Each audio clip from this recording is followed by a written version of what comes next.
तो बिस्मिल्लाहिर्रहमानिर्रहीम। आज के लेक्चर में हम करेंगे political system of UK, United kingdom, England. England और यूनाइटेड किंगडम में भी फ़र्क है। इंग्लैंड है जो लंदन और इसका इर्द गिर्द का एरिया है, ठीक है, जिसके प्रॉपर इंग्लैंड कहा जाता है। और जो यूके आ जाता है, यूनाइटेड किंगडम, इसमें क्या क्या चीज़ें आ जाती हैं? इसमें आ जाता है Scotland, Wales and Northern Ireland. ये सारे मिला के बनाते हैं यूके, यूनाइटेड किंगडम। इसीलिए आप क्रिकेट बोर्ड भी उनका देखें ना, इंग्लैंड एंड वेल्स लिखा होता है उस पर, ठीक है। तो सबसे पुरानी जो है असेंबली आप कह सकते हैं, क्योंकि उनका कॉन्स्टिट्यूशन 1215 में आया था, जिसे हम कहते हैं मैग्ना कार्टा।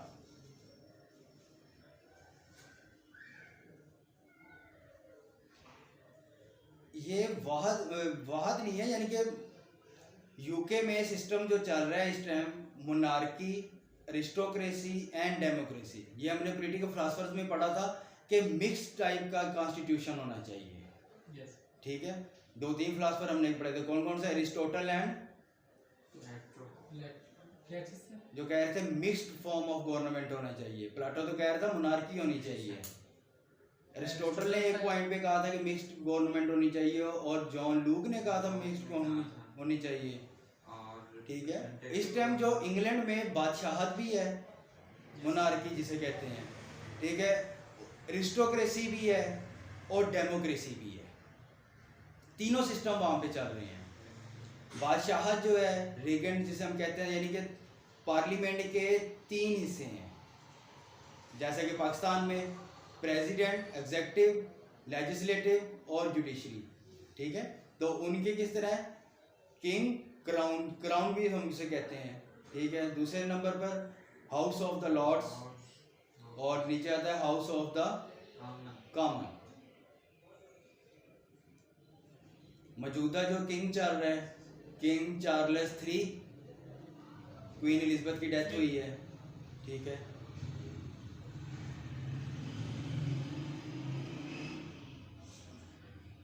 जो हेड ऑफ द स्टेट है, जो मोनार्क है यूके में, ठीक है, वो डिफरेंट फंक्शन करता है। ये नहीं कि फाइनल डिसीजन या इस तरह की बहुत सारी चीज़ें हैं जो पावर उनसे ले ली गई हैं, ठीक है। उन्होंने आज तक रखा क्यों हुआ है, ये भी हम डिस्कस करेंगे। बेसिकली उनका फंक्शन है कि जो अमेंडमेंट या कोई इस तरह की कोई चीज़ होती है, कोई बिल पास होना है ना, फाइनल अप्रूवल वो दे देते हैं, अपने सिग्नेचर कर देते हैं, ठीक है। वो रिजेक्ट नहीं कर सकते बिल को जो नीचे से अप्रूव होके आया है, उन्होंने सिर्फ सिग्नेचर कर देने हैं। अगर कंट्री आपका इंग्लैंड जो है जंग में जा रहा है या किसी से पीस एग्रीमेंट करने जा रहा है, उसके फाइनल सिग्नेचर आपका किंग करेगा, ठीक है, मोनार्क जो है। उसके बाद जो वीज़ा ग्रांट करते हैं शहरियों को, नेशनलिटी आपने देनी होती है, ठीक है, इसके सिग्नेचर वो करते हैं। जो उसके बाद होता है नीचे हाउस ऑफ द लॉर्ड्स, इसको हम कहते हैं बाई कैमरल सिस्टम। एक होता है यूनिकैमरल सिस्टम होगा, जिसमें या तो सिर्फ नेशनल असेंबली होगी, ठीक है। बाई कैमरल सिस्टम जब हम डिस्कस करेंगे, इसका मतलब है कि उनका एक अपर हाउस है जिसे हम सेनेट कहेंगे, एक लोअर हाउस है जिसे कहते हैं असेंबली। डिफरेंट नाम है डिफरेंट कंट्रीज में उनके, ठीक है। तो इनका है बाई कैमरल सिस्टम। जो सेनेट है उसको आप कह सकते हैं हाउस ऑफ द लॉर्ड्स, जो आपका असेंबली है उसको आप कहते हैं house of the common.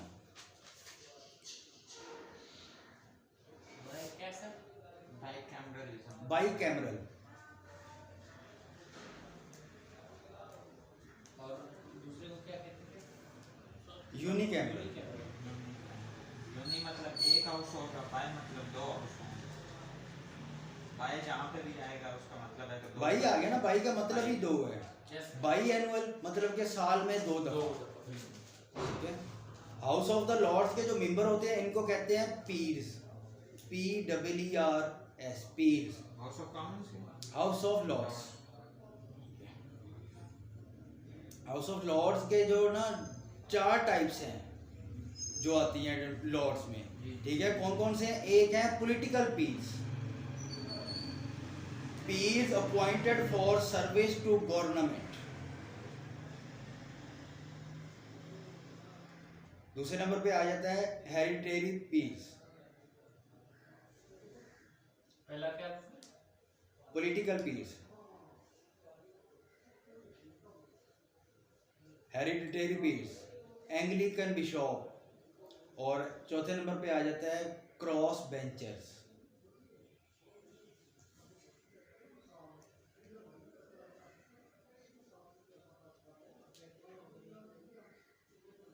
Number तक पे एंग्लिकन बिशॉप यानी कि जो उनके चर्च के लीडर्स हैं ना, ठीक है, उनमें भी जो यूनियन बनी हुई है उनमें से आगे लीडर उनके आके हाउस ऑफ द लॉर्ड्स में बैठते हैं। Cross benchers. And cross bencher आ जाते हैं, ठीक है। ये होते हैं पॉलिसी एक्सपर्ट्स, कोई इकोनॉमी का हो सकता है, कोई किसी और फील्ड का हो सकता है, ठीक है। तो उनको स्पेशल स्टेटस पी का दे के हाउस ऑफ द लॉर्ड को मेंबर बना दिया जाता है, ठीक है। और हेरिडिटरी पीस आपको कहा था कि जो पहले हाउस ऑफ लॉर्ड का मेंबर है उसकी डेथ हो जाती है, कुछ सीटें वो ऐसी भी हैं, जब उनकी डेथ हो जाती है तो उनकी जगह उनका बेटा, ठीक है, या कज़न, उनकी फैमिली से कोई ना कोई आके उस सीट को फिल कर देता है। और ये जो इनकी मेंबरशिप है ये मोस्टली फॉर लाइफ होती है, ठीक है। ये एरिस्टोक्रेसी आ गई। ये जो इनका हाउस ऑफ लॉर्ड है ना, इनका मिक्स्ड कॉन्स्टिट्यूशन कैसे है, एक मोनार्क भी हमने डिस्कस कर लिया, मोनार्क होता है, नीचे जो है आपकी हाउस ऑफ द लॉर्ड, इसमें सारी एरिस्टोक्रेसी है, उसके नीचे आ जाता है हाउस ऑफ द कॉमन, ठीक है, उसमें आप देखोगे वो डेमोक्रेसी है। उसके जो मेंबर्स हैं, ठीक है, इनमें जो हाउस ऑफ द लॉर्ड्स है इसके कभी मेंबर 1000 से भी ऊपर चले जाते हैं, कभी 900, 950 डिफरेंट होते रहते हैं, ठीक है। और जो दूसरे है हाउस ऑफ द कॉमन, उनके तकरीबन 650 हैं मेंबर जो आजकल इलेक्ट होते हैं, इसलिए मैंने बोला हाउस ऑफ द कॉमन, ठीक है। जो हाउस ऑफ द कॉमन है इसके जो लॉज होंगे वो फाइनल होते हैं, ठीक है। जो जिस तरह के मुल्क के डिसीजन लेने हैं ये लोग लेते हैं। कौन लेते हैं sir? House of the common जिसमें वजीर आजम बैठते हैं, ठीक है। इनका एक पूरा इलेक्शन सिस्टम होता है, 650 मेंबर जो हैं, ठीक है, तकरीबन 650 अगर इलेक्ट होके आ रहे हैं तो उन्होंने कॉन्स्टिट्यूंसी ऐसे ही अपनी डिवाइड की हुई है एरियाज के तकरीबन 70,000 जो है ना उम्मीदवार मिलके अपना एक कैंडिडेट चूज करते हैं। शहरी जो है 80 भी हो सकते हैं कि 90,000 भी हो जाता है, वो डिपेंड करता है पॉपुलेशन के बेस पे। इलेक्शन होता है first post pass the post system, ठीक है। इसके मतलब क्या होता है कि जो 51% ले गया, ठीक है, वो अपनी मेजोरिटी के साथ अपनी गवर्नमेंट बना जाएगा, जैसे पाकिस्तान में है 51% इसके लिए चाहिए। और दूसरा सिस्टम जो होता है वो होता है 2 राउंड सिस्टम, ठीक है, TRS 2 राउंड सिस्टम। वो आगे फ्रांस में हम पढ़ेंगे उनका कैसे होता है। तो इसमें जो 51% ले जाएगा वोट, ठीक है, उसको फिर बुलाता है क्राउन, जो किंग है, मोनार्क, वो बुलाएगा अपने पास, ठीक है। फिर उन्होंने कहता है कि आपकी मेजोरिटी है, वो उनको अलाउ करता है कि आप गवर्नमेंट बनाएं। तो जो गवर्नमेंट बनती है that is in the name of king, ठीक है। तो इसी तरह जब रेजिग्नेशन लेना होता है प्राइम मिनिस्टर से, तो वो भी जो किंग को, जो मोनार्क है, उसको सबमिट करना, ठीक है। तो इसकी जो पोजीशन है असेंबली में उनकी, आपने देखा होगा एक इस तरह सब बेंच लगे हुए हैं आमने सामने अपोजिट ट्रैक में, एक तरफ जो है गवर्नमेंट बैठती है, उसके सामने जो है अपोजिशन बैठती है, और सामने लगा होता है स्पीकर का बेंच, स्पीकर बैठा होता है, ठीक है। बिल पेश करते हैं, अपनी अपनी जो स्पीचेस हैं वो करते हैं, और उनके जो फंक्शंस हैं आगे वो हम देख लेते हैं। लीडर ऑफ द जो गवर्नमेंट है, ठीक है, वो आपका प्राइम मिनिस्टर है। प्राइम मिनिस्टर इट मीन्स के जो ज़्यादा अथॉरिटी, जो पावर है, वो मुल्क में वज़ीर आज़म के पास होगी। रसी शाह ने जो आजकल उनका वज़ीर आज़म है वो पावरफुल है, ठीक है। वो बाकी जो हेड हैं उन्होंने सिर्फ अप्रूवल देनी होती है, फाइनल सिग्नेचर करने होते हैं कि हाँ आपकी भी इसमें रजामंदी है, ठीक है। तो हाउस ऑफ द लॉर्ड्स जो हैं उसके भी कुछ हैं पॉइंट्स जो अथॉरिटी वाले हैं, वो कौन से, वो भी हम डिस्कस करेंगे। तो पहले हम इसका कॉन्स्टिट्यूशन डिस्कस करते हैं, उसके सेलिएंट फीचर्स क्या हैं उनके कॉन्स्टिट्यूशन का जो आइन है, ठीक है। तो पहले तो मोस्टली अनरिटन, ठीक है, हम बिल्कुल अनरिटर्न ही लिखेंगे। अनरिटर्न कॉन्स्टिट्यूशंस हैं दुनिया में, किस किस के हैं, यूके का भी है, न्यूजीलैंड का है, सऊदी अरब का है, इसराइल का है, ओमान का है, ठीक है। इनके कॉन्स्टिट्यूशन रिटर्न फॉर्म में कहते हैं कि नहीं है, लेकिन कुछ ना कोई रूल्स एंड रेगुलेशंस होते हैं। इट डजंट मीन कि एवरीथिंग इज टेसेड। टेसेड मीन के सिर्फ एग्रीमेंट के थ्रू नहीं है कि सोची समझी से, बहुत सारे रूल्स आपने लिखे हुए हैं। तो जब इनका कॉन्स्टिट्यूशन हम लिखेंगे, ठीक है, तो मोस्टली अनरिटर्न ज़्यादा चीज़ें। बेसिकली तो हम देखते हैं कि मैग्ना कार्टा 1215 में था, तो वो रिटर्न फॉर्म ही आया ना हमारे पास, ठीक है। और उसके बाद हमने ग्लोरियस रेवोल्यूशन पढ़ा था 1688 का, ठीक है, जिसके बाद जॉन लूक अपनी किताब से ही मुकर गया था कि ये मैंने नहीं लिखी उसको सपोर्ट करने के लिए, ठीक है। उसके बाद हमने इंग्लिश सिविल वार देखी थी जो 1640s में हुई थी, ठीक है। उस टाइम बहुत सारी तब्दीलियाँ आई हैं, ह्यूमन राइट्स को ऐड किया गया है बहुत सारे बिल्स में, लोगों की रिप्रेजेंटेशन को लेके आया गया, किंग की पावर को कम किया गया था, ठीक है। तो ये चीज़ें रिटर्न फॉर्म में थी, लेकिन जिस तरह पाकिस्तान के मुकम्मल कॉन्स्टिट्यूशन बुक की फॉर्म में है ना, इस तरह आपको नहीं उनका मिलता। उनका होगा तो ये गवर्नमेंट आपने कैसे चलानी है, ठीक है, हाउस ऑफ द कॉमन्स, ये उनके लॉज होंगे, इनके मुताबिक आप चलेंगे। उसके बाद ये इनका फ्लेक्सिबल कॉन्स्टिट्यूशन है, ठीक है। इट मीन्स के आपको 51% की मेजोरिटी की अप्रूवल चाहिए और आप अपने उसको अमेंडमेंट कर सकते हो कॉन्स्टिट्यूशन के अंदर। एवोल्यूशनरी नेचर ऑफ कॉन्स्टिट्यूशन, ठीक है। वो कहते हैं जी कि ये इवॉल्व हुआ है, जैसे जैसे कोई अच्छी चीज़ें आती गई हैं वक्त के साथ साथ उसको हम ऐड करते गए हैं। 1215 से लेकर 2023 तक, ठीक है, जितनी मतलब कि तब्दीलियाँ हुई हैं, आहिस्ता आहिस्ता सिस्टम इवॉल्व होता गया है। उसमें चेंज किया उन लोगों ने सर। हाँ, डेफिनेटली ना, अमेंडमेंट आपको बताया है कि ग्लोरियस रेवोल्यूशन की, सिविल वार की, इसके बाद जो वर्ल्ड वार 2 के बाद स्टेटस चेंज हुआ है, इसमें सारी अमेंडमेंट्स हुई हैं, इवॉल्व होता रहता है। इसको कहते हैं एवोल्यूशनरी रेट, जो आहिस्ता आहिस्ता बेहतर होता जाए, ठीक है। एवोल्यूशनरी नेचर की वजह से ही ये मोस्टली अनरिटर्न है, डेफिनेटली, ठीक है। 1215 में आ रहा है एक चीज़, 1648 में आ रही है, 1688 में जाके आ रही है। मतलब इन इवेंट्स की बेस पे, प्रेसिडेंट्स के बेस पे वो अपने जो फैसले हैं वो कर रहे हैं, कस्टम्स की बेस पे, प्रेसिडेंट्स की बेस पे, मोरल्स की बेस पे, एथिक्स, इन चीज़ों को लेके, ठीक है। और उसके बाद यूनिटरी स्टेटस है, इट मीन्स कि जो पावर है वो सेंट्रलाइज्ड है आपकी हाउस ऑफ द कॉमन में, उतनी ना मुनार के पास है, ना जो अरिस्टोक्रेट्स बैठे हैं हाउस ऑफ द लॉर्ड्स उनमें है, ठीक है। कैसा यूनिटरी स्टेटस, पार्लियामेंट पावरफुल है। हमारा इधर सिर्फ पार्लियामेंट नहीं है, हमारी तो जुडिशियल सेपरेशन ऑफ पावर आ गई ना कंप्लीट। रहमान क्या नहीं समझ आया? समझ नहीं है सर। यानी कि वजीर आजम है जो पार्लियामेंट का हिस्सा है, कौमी असम्बली का, ठीक है, सारी पावर उनके पास है। जो उनका किंग है आजकल बैठा, उसके पास पावर नहीं है, वो सिर्फ साइन करता है। क्यों करता है ये वजह आपको बताएंगे, ठीक है। कॉमनवेल्थ का पता है? कॉमनवेल्थ सही है, कॉमनवेल्थ का आएगा ना, फिर उसमें जिक्र आएगा कि उन्होंने रखा क्यों हुआ इसको। सोवरेनिटी ऑफ द पार्लियामेंट है, ठीक है। सोवरेनिटी ऑफ पार्लियामेंट मतलब कि उसको इसके बारे में कहा जाता है कि ये बंदे को औरत भी डिक्लेयर कर सकता है और औरत को बंदा डिक्लेयर कर सकता है, ठीक है। It can make illegal what is legal and can make legal what is illegal. जायज को नजायज बना सकता है और नजायज को जायज बना देगा, जायज को नजायज कर देगा। जिस तरह वो कर दे, इट मीन्स, इस मिसाल देने का ये है मकसद है कि ये इतना पावरफुल है और ऑर्गन्स जो हैं डिफरेंट वो इतने पावरफुल नहीं है, ठीक है। पहले जो जुडिशरी का काम था हाउस ऑफ लॉर्ड से ही वो अक्सर ले लेते थे, लेकिन 2009 के बाद फिर उन्होंने जाके सिस्टम चेंज किया अपना। रूल ऑफ लॉ भी है उनके सेलिएंट फीचर्स में, ठीक है। मीन और रूल ऑफ लॉ की आपको कंप्लीट बताया था कि क्या क्या चीज़ें होनी चाहिए।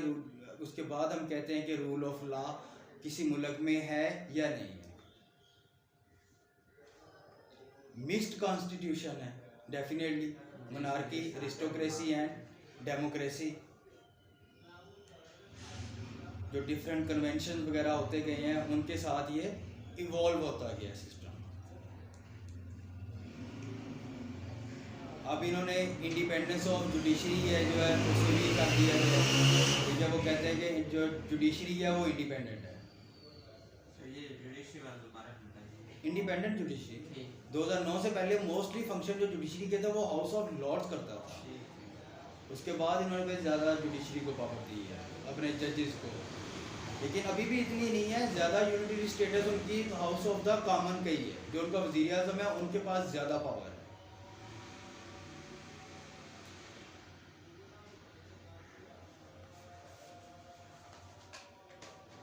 जब किसी को नेशनैलिटी देनी होती है, वीज़ा देना है, तो ये डिसीजंस जो हैं आपका किंग ले सकता है, ठीक है फजल रहमान।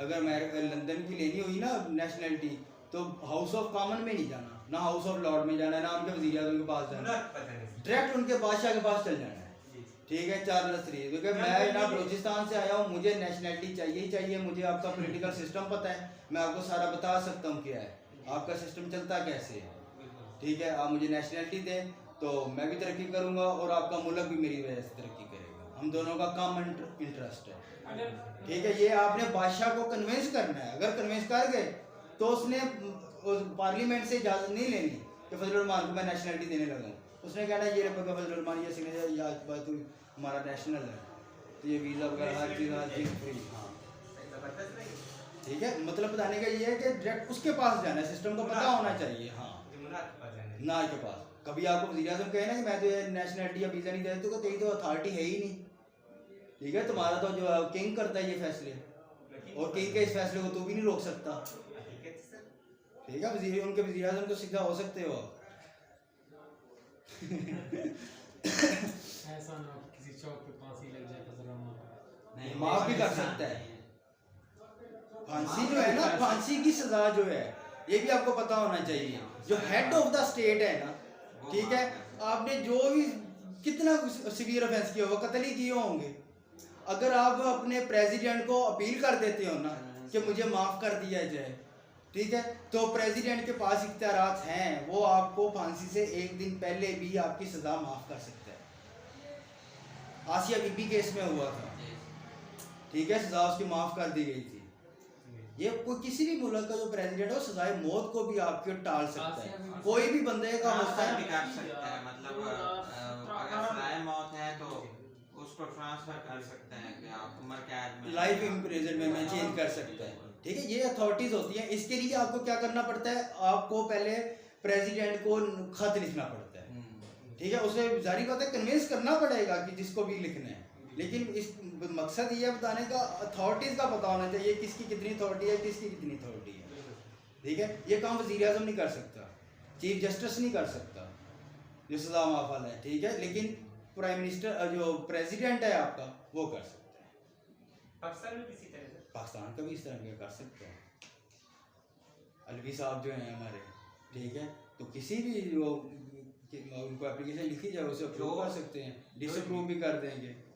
जो यूके का कॉन्स्टिट्यूशन है ना और पाकिस्तान का कॉन्स्टिट्यूशन है, इसमें बहुत सी सिमिलरिटीज आपको नजर आएंगी, डेफिनेटली ना, वो क्योंकि वहीं से तो सारा जी सर। 1935 का एक्ट आया था, उससे जी, पहले, उसके बाद जो ऑब्जेक्टिव रेजोल्यूशन उन्होंने लिया वो सारी चीज़ें वहीं से ली इवन हमारा अभी जो पिनल कोड चल रहा है वो भी वही है, वही है, सिर्फ नाम का डिफरेंस। जुडिशियल सिस्टम में सारे लॉज हमारे जी, वही हैं, बिल्कुल। उनको हमने उर्दू में ट्रांसलेट नहीं कर सकते सही तरह, इंग्लिश में वैसे ही रखा हुआ है। आगे एक बार आप गूगल ट्रांसलेटर भी आ गया, उसके बावजूद भी हम लॉज ना अपने इंग्लिश में ही लिखे हुए हैं। हालांकि रूल ऑफ लॉ में हमने पढ़ा है कि लॉ आपके बिल्कुल क्लियर होने चाहिए, एम्बिगियस नहीं होना चाहिए, ठीक है। एक लफ्ज़ एक लॉ में लाइन में ऐसा आता है जो पूरी मीनिंग ही चेंज कर देता है। सर अभी आप रिसेंटली मतलब ये जो केपी में हुआ है वाकया, उसमें भी मतलब जो सीएम जो उसकी डेथ हुई है निगरान की, उसमें कॉन्स्टिट्यूशन एम्बिगुअस था डेफिनेटली, मतलब अब ये नहीं है कि निगरान हुकूमत अगर वो रिजाइन करता है या मर जाता है तो उसके बाद उसका प्रोसेस क्या होगा, ये कॉन्स्टिट्यूशन में था ही नहीं, कॉन्स्टिट्यूशन में है ही नहीं। है ही नहीं, क्योंकि उससे पहले निगरान वज़ीर आला की डेथ हुई ही नहीं जी हाँ, इन सर्विस, जी हाँ, ठीक है, इन ऑफिस, तो ये फर्स्ट टाइम ऐसा हुआ है, फर्स्ट टाइम हुआ। ठीक है। हाँ, तो ये अब जारी बात है आगे से प्रेसिडेंट सेट हो जाएगा कि अगर कोई केयर टेकर प्राइम मिनिस्टर है या फिर केयर टेकर सीएम है, उसकी डेथ होती है, तो उसके बाद नया केयर टेकर लेके आने की क्राइटेरिया क्या होगा? क्योंकि पहले जो आता है वो जी, सर। गवर्नमेंट और अपोजिशन के कंसल्टेंसी से आता है, वो दोनों आपस में मशवरा करते हैं, एग्री होते हैं जिस नाम पे, वो बंदा आ जाता है। सर वो ठीक है। क्या बोलते हैं कि जो सेकंड प्रेफरेंस पे उस टाइम होता है उसको फिर आगे आ जाता है। नहीं नहीं, अभी अभी अभी जो हुआ है, अभी दोबारा उन्होंने कंसेंसस किया अपोजिशन ने और जो दूसरे लोग गवर्नमेंट थी, हाँ। गवर्नमेंट थी, उन्होंने कंसेंसस के साथ एक ही नाम, तमाम पार्टियां उस पर मुत्तफिक हुई हैं, तो उसके बाद उन्होंने वो दोबारा नाम दे दिया। हाँ। वो अब उसने चार्ज भी संभाल लिया है। अब उसका हाउस नाम ऑफ द, है- अच्छा, हाउस ऑफ द जो लॉर्ड्स है, ठीक है, उसकी पावर्स कुछ ना कुछ हैं। ये नहीं कि उनको वैसे ही बैठाया हुआ है कि लॉर्ड साहब आप आ जाएं, बैठ के चले जाएगा, चाय वगैरह पिए, अपनी खिदमत करवाएं, सिर्फ ये नहीं है। ठीक है, उनके पास जब हाउस ऑफ द कॉमन कोई बिल भेजता है तो वो क्या करते हैं, फर्स्ट स्टेज ऑफ रीडिंग आती है, फिर उनके, ये उनकी पावर है, अथॉरिटी है, वो कर सकते हैं। सेकंड स्टेज ऑफ रीडिंग आती है, ठीक है, फिर दोबारा बिल को पढ़ते हैं, उस पर कंसल्टेंसी होती है, कमेटी बन जाती है, कमेटी के लेवल पे उसको डिस्कस किया जाता है, उसके बाद रिपोर्ट एक तैयार की जाती है। ये एक चीज़ हमारे पास आई है, इसकी हमने फर्स्ट स्टेज की रीडिंग की है, सेकंड स्टेज की है, कमेटी लेवल पे की है, ठीक है, और उसकी फिर थर्ड रीडिंग फाइनल होगी और उसको अप्रूवल के लिए भेज दिया जाता है मोनार्क के पास, किंग के पास, कि आप इसको सिग्नेचर कर दो। वो इन रीडिंग्स के थ्रू जो है ना अपने डिले पावर को यूज़ कर सकते हैं। एक बिल को वो चाह रहे हैं 3-4 महीने डिले कर दें, या एक बिल है उसको जनाब कल से पहले, शाम होने से पहले उसको बस हमने सिग्नेचर करके भेज देना है, अर्जेंट आ गया, कोई एमरजेंसी टाइप आ गई है। अगर लेकिन किसी बिल को वो रोकना चाह रहे हैं कि इसमें अवाम का जो रद्द-ए-अमल उसको देख लिया जाए, रिएक्शन देख लिया जाए क्या आता है, तो ये पावर उनके हाउस ऑफ लॉर्ड्स में है कि वो डिले कर सकते हैं चीज़ों को। सर हाउस ऑफ लॉर्ड से बिल हाउस ऑफ कॉमन की तरफ आता है या हाउस ऑफ कॉमन भेजता है अपनी मेजोरिटी से बिल पास करके हाउस ऑफ द लॉर्ड्स में, जी, जी। ठीक लॉर्ड्स है, को reject वो नहीं कर सकते। रिजेक्ट नहीं कर सकते। अच्छा। इस रीडिंग उन्होंने रिपोर्ट पेश करनी है। अगर इसीलिए तो हम कहते हैं कि यूनिटरी सिस्टम है, first reading, second reading, committee level की रिपोर्ट होगी, ये रिपोर्ट सारी बातें वो भेज सकते हैं, सर अपने शेयर कर सकते हैं जो रीडिंग, अपने व्यूज जो हैं, ठीक है। सर इसमें थोड़ा सा फर्क ये है कि जितने भी बिल हैं सिवाय फाइनेंशियल बिल्स के, वो इनिशिएट किसी भी हाउस से हो सकते हैं, मतलब कर सकते हैं डेफिनेटली। हाउस ऑफ लॉर्ड्स से जो भी बजट होते हैं, रिलेटेड House of चीजें Commons। होती हैं वो सिर्फ लोअर हाउस वो हमेशा सिर्फ करता है, lower- किसी भी मुल्क का, जी। क्योंकि वो लोगों के रियल रिप्रेजेंटेटिव हैं, बिल्कुल।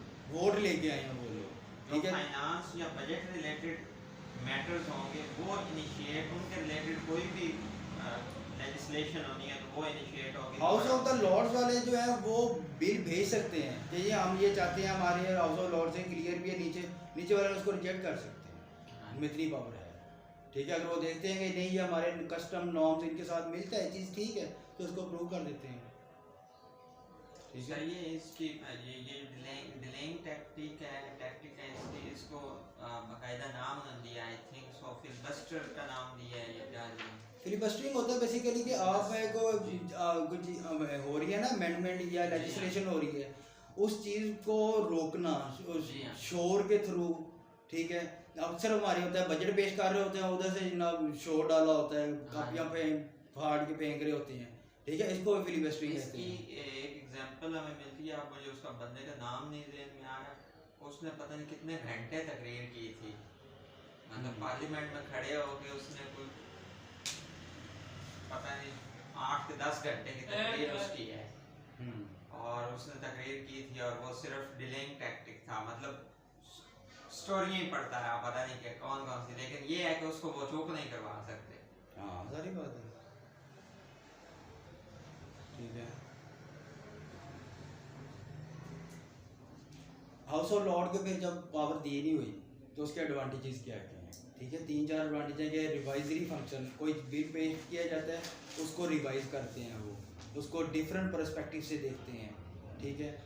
और उसके बाद डिलेइंग पावर आपको बता दिया ये है, इसका एक मकसद ये भी है कि कोई हेस्टी या रैश डिसीजन नहीं लिए जाते, कोई जल्दबाजी में डिसीजन नहीं लिया जाता। आज ही नीचे असेंबली में बिल पास हुआ, आज ही जनाब पेश हुआ है और आज ही पास हो गया, ऐसा नहीं होता। सारी बात है, जो जल्दबाजी में फैसले उनको रोकने में भी पूरी मदद करता है, ठीक है। उधर बिल जाएगा, वो उस पर डिस्कशन करेंगे, फिर अपनी रिपोर्ट पेश करेंगे, और हाई लेवल ऑफ डिबेट जो पॉसिबल होती है वो हाउस ऑफ द लॉर्ड्स की वजह से होती है। वो क्योंकि first stage of reading, second stage of reading. Disadvantage क्या है कि ये हेरिडिटरी कैरेक्टर है, विरासत चलती आ रही है। अगर उन पर क्रिटिसिज्म आपने करनी हो, एक बंदा जो जिसकी डेथ हो गई फॉर लाइफ इनका जनाब चल रहा है, उनके तो जो अपने वेस्टेड सेल्फ इंटरेस्ट होंगे उनको वो इम्प्रूव करते रहेंगे। कंजर्वेटिव है और जो डिले पावर है इनकी उसको अक्सर मिस यूज़ कर जाते हैं अपनी अथॉरिटी दिखाने के लिए, अपनी पावर दिखाने के लिए। वहाँ पर भी इसी तरह मिसयूज करते हैं सर, वहाँ पर भी इसी तरह होते हैं। नेचर ऑफ ह्यूमन जो है वो करप्टेबिलिटी है, वो चाहे लेकिन हमारे इतना किसी भी नहीं मुल्क है, बंदा जहाँ भी पैदा हो जाए। लेकिन सर इतना काम है, हमने पढ़ा है ना पॉलिटिकल फिलोसफर्स में, सारी बात है। इसीलिए बंदे जिधर के भी हैं वो होते करप्ट ही हैं। उनको अगर किसी चीज़ ने रोका हुआ है तो वो लॉ एंड ऑर्डर है, लॉ ने रोका हुआ है आपको कि आपने ये चीज़ें नहीं करनी। फाइन होते हैं काफ़ी ज़्यादा, सारी बात है।